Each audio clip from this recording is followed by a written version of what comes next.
Good afternoon guys.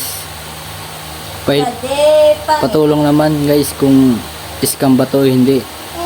Kasi ang laki na nang nadideposit ko dito sa VIP sa larong ito. 21k.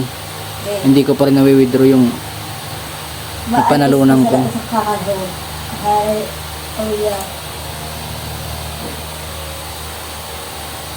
Na-withdraw ko naman yung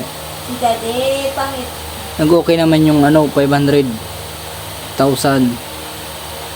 Pero hindi, wala naman sa GCash, hindi naman pumasok.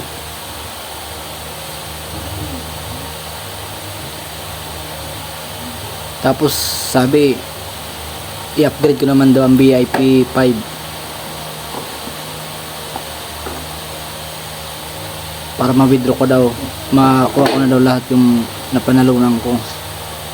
Kaya patulong naman guys kung scam ba to o hindi, kasi nakakasama ng loob tong laro na to eh.